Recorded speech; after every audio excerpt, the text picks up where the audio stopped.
Hi, എല്ലാവർക്കും പുതിയൊരു വീഡിയോയിലേക്ക് സ്വാഗതം. ഇന്നിവിടെ ഞാൻ ഉണ്ടാക്കാൻ പോകുന്നത് അടിപൊളിയൊരു നെത്തോലി ഫ്രൈ ആണ്. നമ്മൾ ഉണ്ടാക്കാൻ പോകുന്ന നെത്തോലി ഫ്രൈയിലേക്ക് ആവശ്യമായി മുളക് പൊടി, മഞ്ഞൾപ്പൊടി, ഉപ്പ്, ഇഞ്ചി വെളുത്തുള്ളി പേസ്റ്റ്, കുരുമുളക് പൊടി, പിന്നെ സ്വല്പം നാരങ്ങാനീര്. ഇവിടെ ഞാൻ സ്പൂൺ അളവൊന്നും പറയുന്നില്ല, എൻ്റെ കൈയുടെ അളവാണ് ഇവിടുത്തെ അളവ് എന്ന് പറയുന്നത്. ആദ്യം നമ്മൾ ഈ പൊടികളെല്ലാം കൂടെ മിക്സ് ചെയ്യുക. മീനും പൊടികളുമായിട്ട് മിക്സ് ചെയ്തിട്ട് നന്നായിട്ട് മിക്സ് ചെയ്യുക. എന്നിട്ട് അല്പം വെളിച്ചെണ്ണയും കൂടെ ചേർത്ത് മിക്സ് ചെയ്താൽ കൊള്ളാം, പക്ഷെ ഞാനിവിടെ ചെയ്തിട്ടില്ല. സ്വല്പം നാരങ്ങാനീരും കൂടെ ആഡ് ചെയ്യുക. അത് എന്നിട്ട് നല്ലതുപോലെ പുരട്ടി കുറച്ച് നേരം, ഒരു 10 മിനിറ്റ് അല്ലെങ്കിൽ ഒരു 20 മിനിറ്റ്, എത്ര നേരം വെക്കുന്നോ അത്രത്തോളം നല്ലതായിരിക്കും. റെസ്റ്റ് ചെയ്യാനായിട്ട് നമ്മൾ വയ്ക്കുക. ശേഷം നമ്മൾ അടുപ്പിലേക്ക് ചീനച്ചട്ടി വയ്ക്കുക. ചീനച്ചട്ടി നന്നായിട്ട് ചൂടാവണം. നമ്മളിവിടെ പാനൊന്നും അല്ല ഉപയോഗിച്ചിരിക്കുന്നത്. പണ്ട് മുതൽ നമ്മൾ എങ്ങനെ ചെയ്യുന്നത്, ചീനച്ചട്ടിയിലാണ് നമ്മൾ മീൻ ഫ്രൈ ആകെ ചെയ്യാൻ പോകുന്നത്.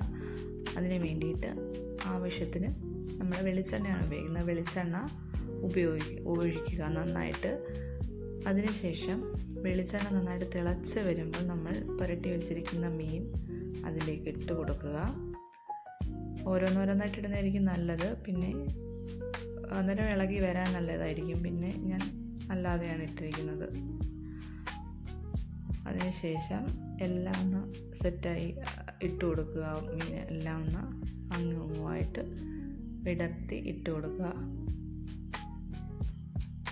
എണ്ണ നല്ലതായിട്ട് തിളച്ച് വരുമ്പോഴേ മീൻ ഇട്ട് കൊടുക്കാവൂ.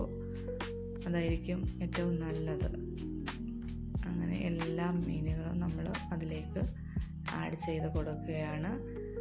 അതിൻ്റെ കൂടെ തന്നെ നമ്മളൊരു അല്പം കറിവേപ്പിലയും കൂടെ ആഡ് ചെയ്താൽ നല്ലതായിരിക്കും. അങ്ങനെ നമ്മുടെ മീൻ ഫ്രൈ ഇവിടെ ആയിക്കൊണ്ടിരിക്കുകയാണ്. കുറച്ച് മൊരിഞ്ഞ് വന്നിട്ടുണ്ട്. ഒത്തിരി മൊരിയണ്ട, നത്തോലി ഫ്രൈ ആയിരിക്കുകയാണ്. നമ്മളൊരു പ്ലേറ്റിലോട്ട് മാറ്റിയിട്ടൊന്ന് ഡെക്കറേറ്റ് ചെയ്യാണ്. അല്പം 3 തണ്ട് കറിവേപ്പില, അതുപോലെ തന്നെ സവാള എല്ലാം വെച്ച് ആഡ് ചെയ്യുകയാണ്. ഈ ഫ്രൈയും സവാളയും കൂടെ ഒരുമിച്ച് നമ്മൾ കഴിക്കുകയാണെങ്കിൽ നല്ല ടേസ്റ്റ് ആയിരിക്കും. ഒരു വെറൈറ്റി ടേസ്റ്റ് തന്നെ ആയിരിക്കും. നമ്മുടെ പണ്ട് മുതലുള്ള അമ്മമ്മമാരും എല്ലാം നെത്തോലി ഫ്രൈ ചെയ്യുന്നത് ഇതുപോലെ തന്നെയായിരുന്നു.